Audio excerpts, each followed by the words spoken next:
స్వాగతం.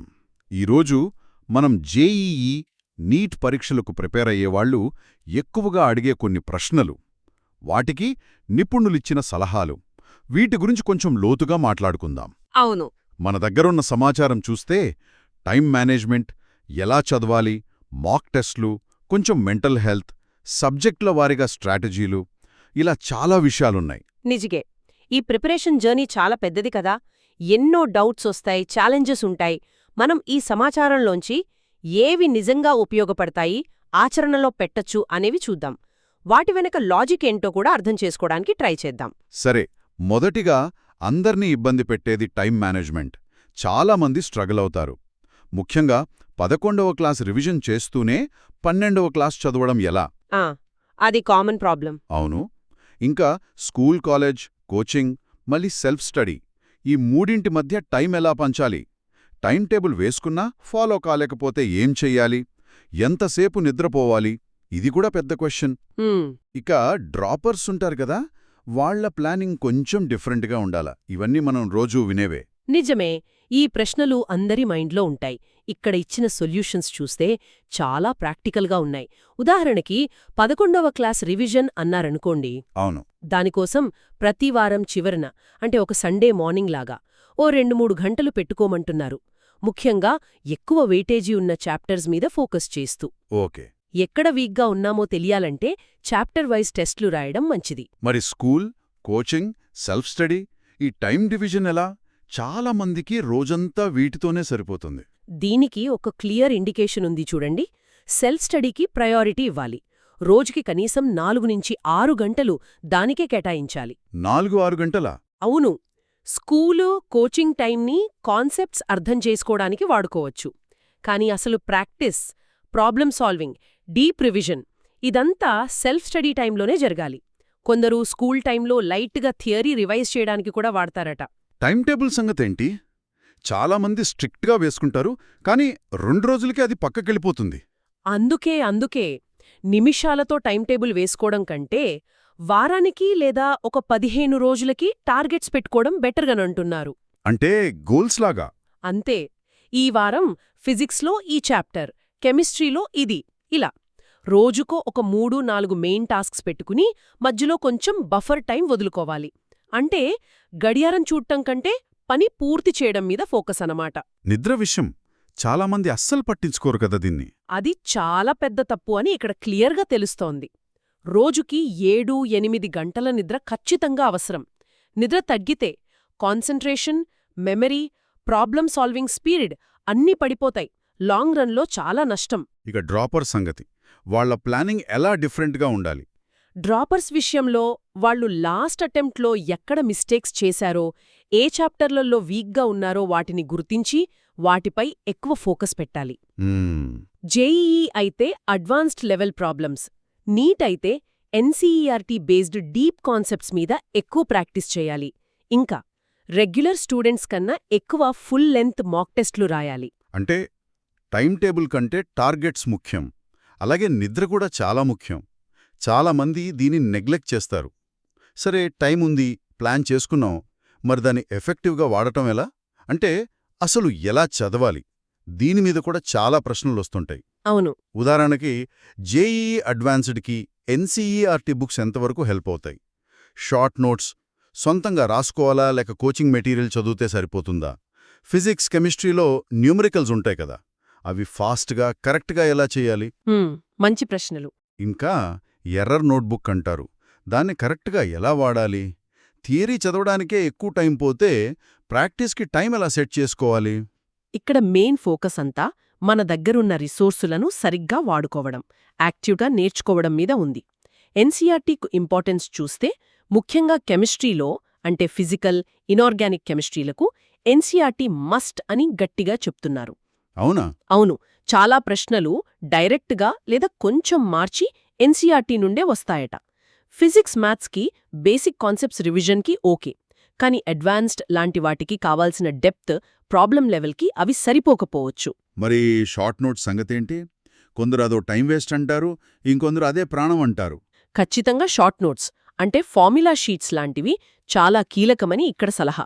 అయితే వాటిని వేరే వాళ్ళవి చూసి రాయకుండా మనమే సొంతంగా తయారు చేసుకోవాలి. ఓకే. స్టెప్ అప్రోచ్ చెప్పారు చూడండి. గుర్తించు, సూత్రీకరించు, పరిష్కరించు. ఐడెంటిఫై, ఫార్ములేట్, సాల్వ్ అన్నమాట. అంటే ఫస్ట్ ప్రాబ్లంలో ఏ కాన్సెప్ట్ వాడాలో, ఏ ఫార్ములా అవసరమో గుర్తుపట్టాలి, ఐడెంటిఫై.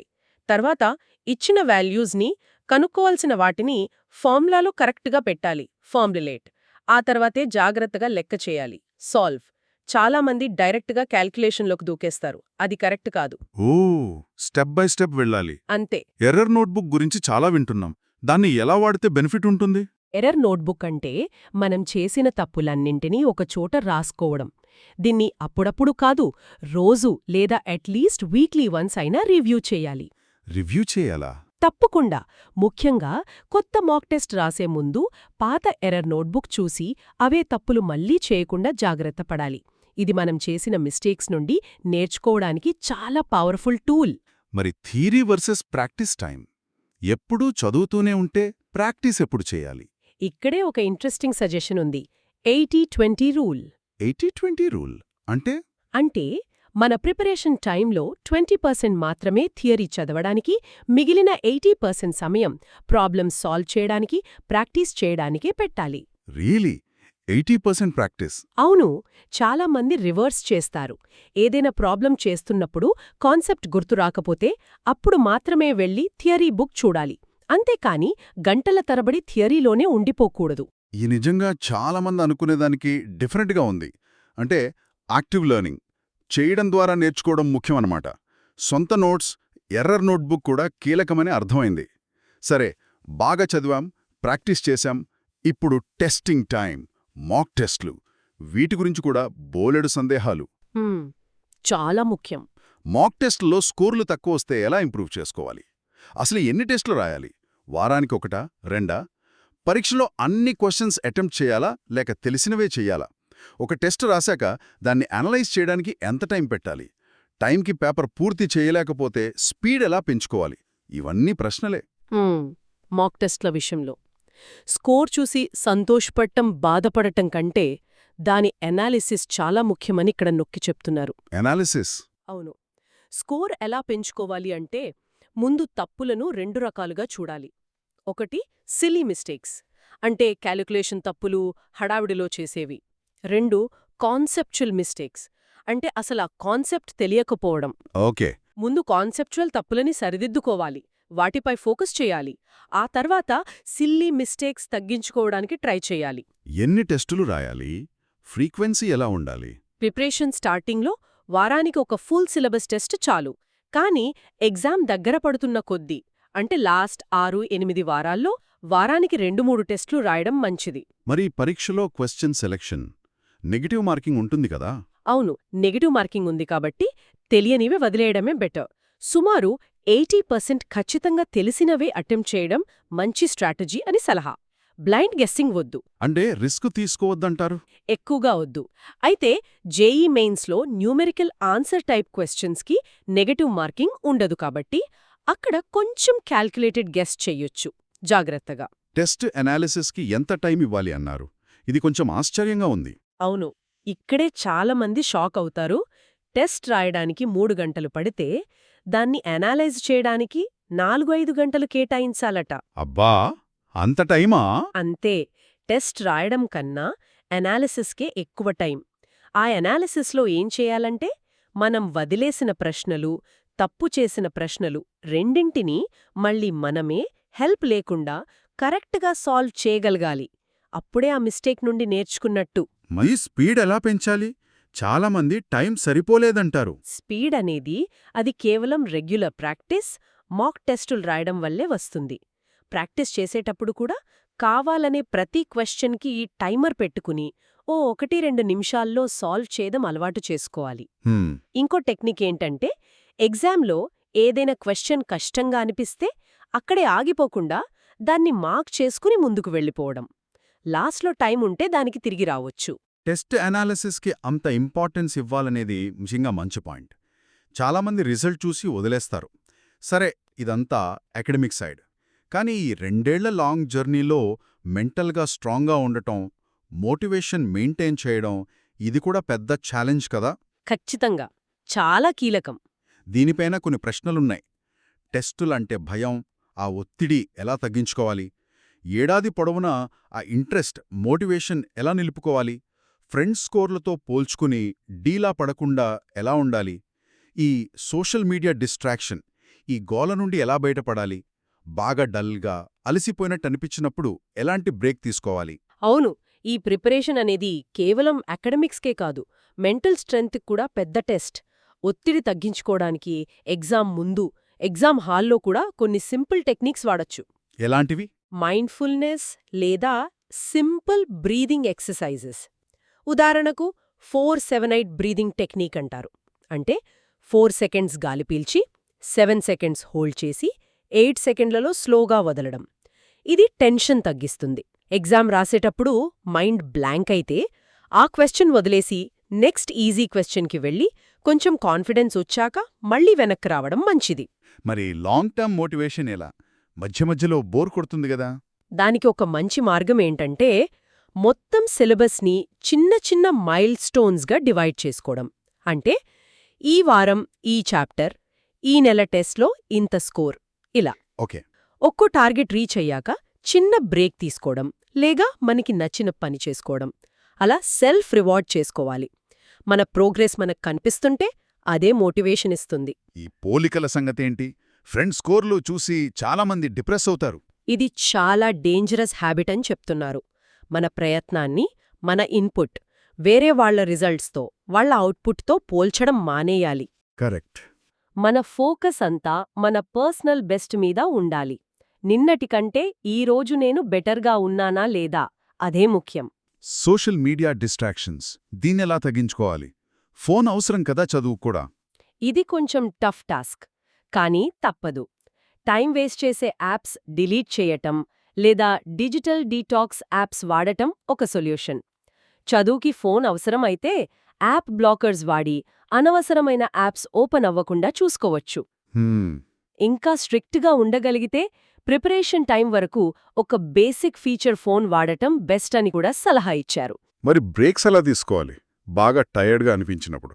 బ్రేక్ అంటే మళ్ళీ ఫోన్ పట్టుకొని రీల్స్ చూడటం కాదు. చిన్న యాక్టివ్ బ్రేక్స్ తీసుకోవాలి. ఒక 20-30 మినిట్స్. యాక్టివ్ బ్రేక్స్ అంటే? లేచి కాసేపు నడవటం, మ్యూజిక్ వినడం, ఇంట్లో వాళ్లతో మాట్లాడటం, ఇలాంటివి.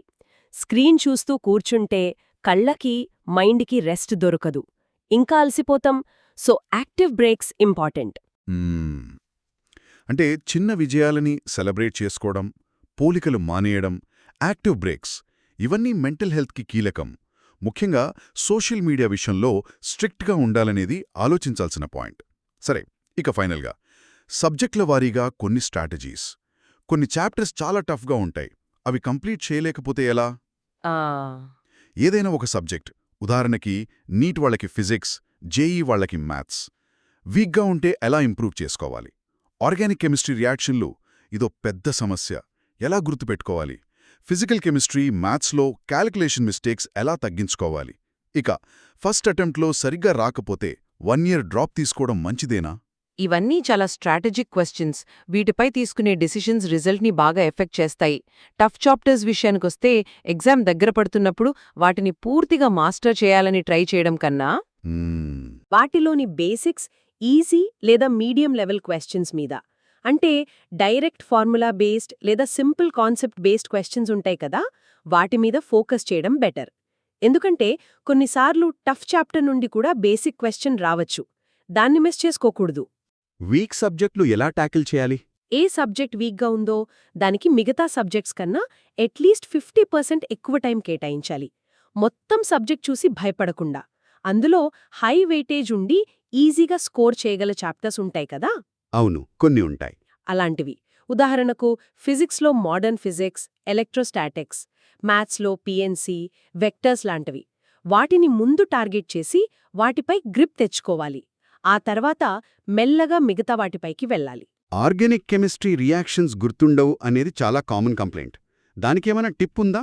దీనికి బట్టి కొట్టడం కంటే అర్థం చేసుకుని గుర్తుపెట్టుకునే టెక్నిక్స్ వాడాలి. రియాక్షన్ల మధ్య లింక్స్ చూపిస్తూ కాన్సెప్ట్ మ్యాప్స్ లేదా ఫ్లో చార్ట్స్ గీసుకోవడం హెల్ప్ అవుతుంది. ఓకే, విజువలైజ్ చేసుకోవడం. అవును.